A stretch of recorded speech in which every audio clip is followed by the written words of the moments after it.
everyone, welcome back to Rebels TV.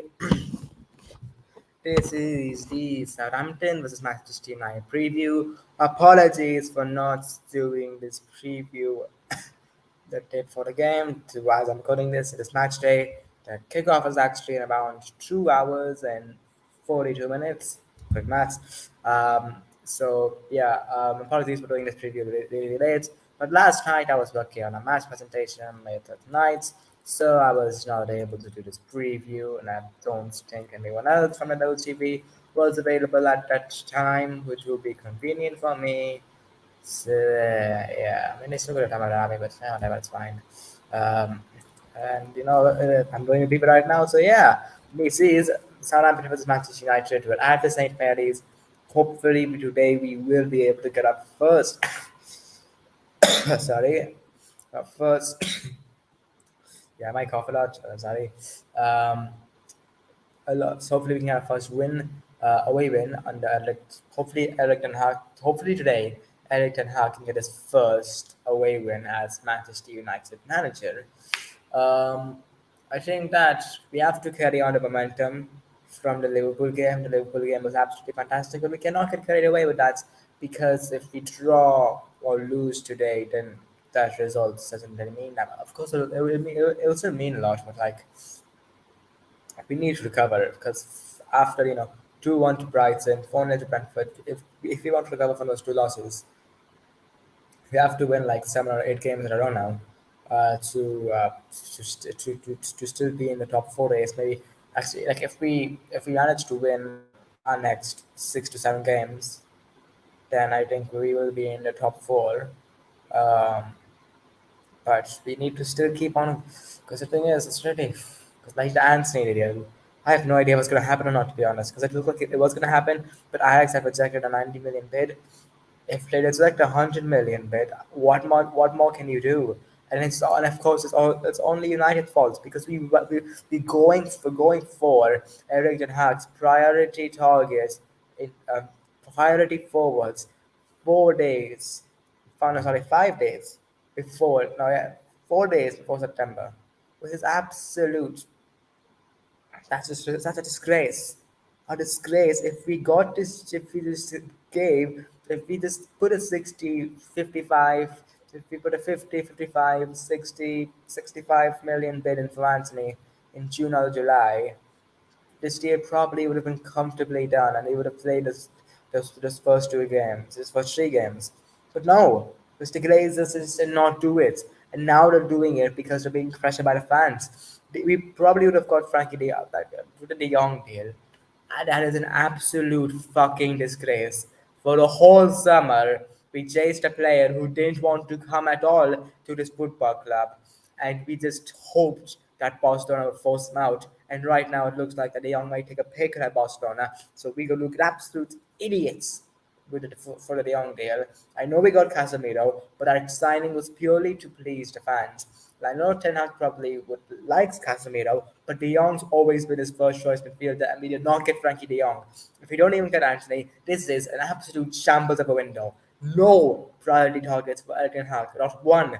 And even if we do get Anthony, he will be the only priority targets have Manchester United have gotten in this transfer window. Because Malacia for left back only 12 to 15 million. So but fine, maybe it's under Martinez. Timbo's the first choice, and we also overpaid for Martinez.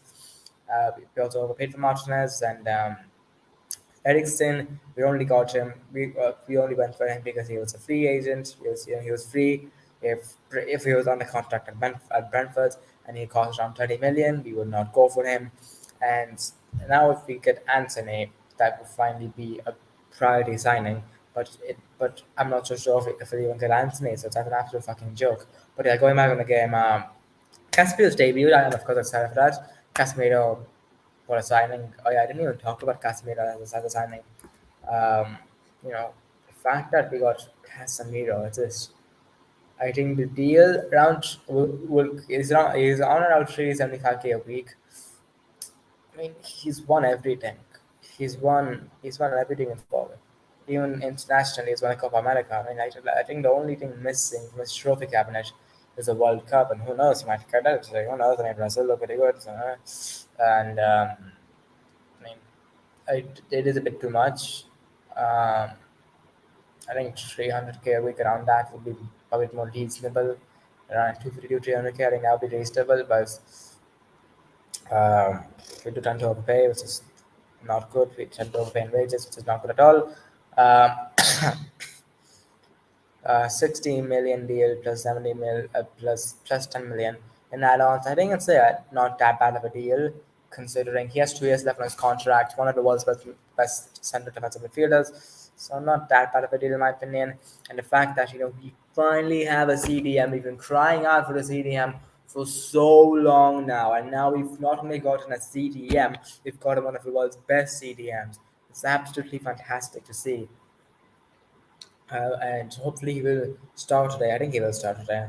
And McFred, I'm pretty sure, is broken up. We might see them in the cup games and the Europa League games, but I think in big games and important games in the Premier League and even in the Europa League, in the latter stages, I don't think we'll see McFred, which is that just gives me peace. Okay, that just gives me peace. I can be at peace with our midfield now. Like I'm not. I still think his midfield can obviously be better. Uh, but like I'm not completely. I'm not very happy with the midfield. But I'm at peace with the midfield now that McFreds will probably not start in important games anymore. So happy days. Now, for the oh yeah, Martial, by the way, he is out for this game. I don't think he might be available for the rest of the game. Hopefully, it's not a serious injury. And I think people keep on saying get rid of Cristiano Ronaldo. I don't know. I think it's a good idea at all because right now we have two strikers in the club, Martial and Ronaldo. And some people are saying Rashford's a striker. I'm Marcus Rashford is not a striker. He started there against Liverpool, but his best parts of the game were when he was off the left and he shifted to the left in the second half. And Martial came on and played as a striker. Cristiano Ronaldo needs to stay at Manchester United, in my opinion. We need to keep him because I don't think we're going to spend. We need to get Anthony. We need to get Anthony. And if we get Anthony, this board will not spend money on a striker and so therefore we cannot let Ronaldo go because Martial is not reliable enough. I think on form, when he's on form, he's a fantastic player. But if he's off form and or if he's injured, then who else can we use apart from Ronaldo? Because Martial isn't really that good. It's not good at all. So yeah, I think we need to keep Ronaldo. Ronaldo will of course start today because Martial's injured. What's going to start at striker? It has to be Ronaldo. So yeah, think so. Talking about Southampton a bit, to a decent side.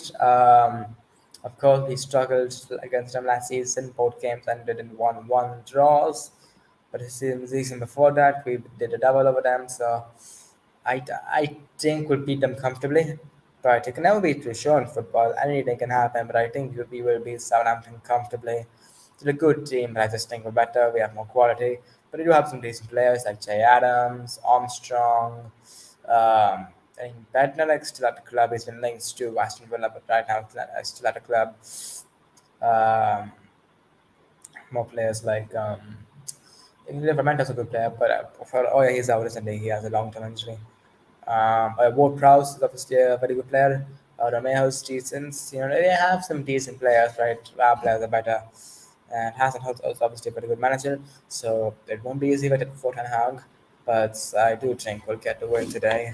But yeah, let's get to the starting 11. The pick for this game. Let me just open up sites, which is createformation.com.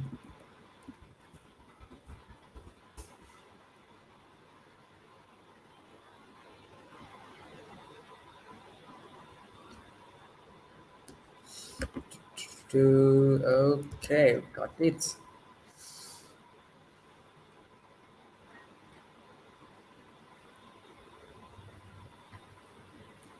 Right, that's a bit slow. Okay, that's fine now. Right. Okay. 4231. Oh, bloody hell, what's wrong? It's lagging a lot. 4231B. So, yeah, okay. Goalkeeper diamond here has to be him, of course. People, I think Pete Davidson is getting too much criticism. It's getting over criticized, to be honest. In my opinion, he's getting way too much hate. Yes, he was shy against Brentford, but against Liverpool, he made some good saves. He had a good game. That Brentford game was just one bad game, and I can't remember the last time he had a bad game before that, before the Brentford game. Centre backs, Sandro Martinez, first after left, and Rafael Varane. I do not want to see Harry Maguire come back into that team. I do not want to see Harry Maguire come back into that team. Martinez and Varane were superb against Liverpool and Malaysia as well, putting in Malaysia. These three were man of the match contenders, all three of them. You could have given any one of them man of the match, and I wouldn't have disagreed.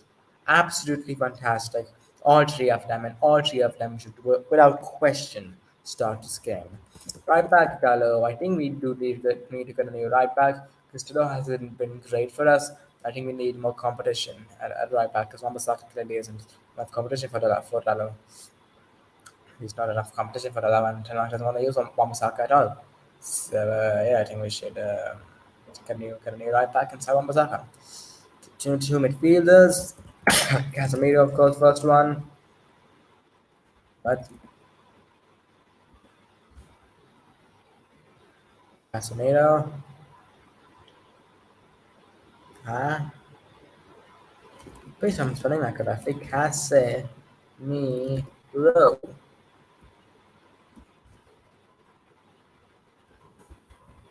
Casemiro. Yeah, I don't know why it's not on the side for some reason. It's weird. So okay, let's pretend Casemiro's there. And next, element here, Ericsson playing as an eight. I think he'll do a good job there. And then Cam, Bruno Fernandes. Had a decent game against Liverpool. So yeah, let's start on this one. So sort of in this game, then off the right, then Sancho had a pretty good game against Liverpool. Same with Marcus Rashford, bumping off to the left, and then a striker Cristiano Ronaldo will probably start. Will have to start because what's with the Canada striker because Master hasn't it. So yeah, it is team now pick against Brentford against not Brentford, Southampton. De Gea, Martinez, Varane, Marcia, Dalot, Casemiro, Eriksen, Bruno, Rashford, Sancho, Ronaldo, and yeah. So score predictions. I'll go for a 3-0 win to Manchester United. I think we'll keep a clean sheet because I think our defense looks so good right now. I think we'll score a lot of goals. I think it'll be a good day for Manchester United fans. I think we'll carry on. I think we'll keep this momentum going from the Liverpool game. I think we might go on a bit of a run now because after this game we're playing against Leicester. I think we should be able to beat them. Now we have Arsenal, and that'll be a very tough game because Arsenal look absolutely fantastic at the moment. So that will be a very tough game and a big test for us. But hopefully it can work. But hopefully we'll be able to beat Arsenal, hopefully, and get 3 points against them. So yeah, I'll see you guys in the watch long. It's right now. It's going to be at exactly. It's going to be at in 2 hours. The match kicks off in 2 hours and 29 minutes. I may be a bit late. I may be 5 to 10, max 15 minutes late. Apologies for that, because I have to go for the tuition from 3:30 to 5, and it ends at 5. It may take around 10 to 15 minutes for me to come home, but after I do get home, I'll set everything up as fast as I can, and I'll start up the stream and start to watch along. So yeah, anyways, guys, that's all for this preview. If you enjoy, make sure to smash the like button and subscribe if you're new. Turn on post notifications to be notified when we upload our next video. And yeah, I'll see you guys for the watch along.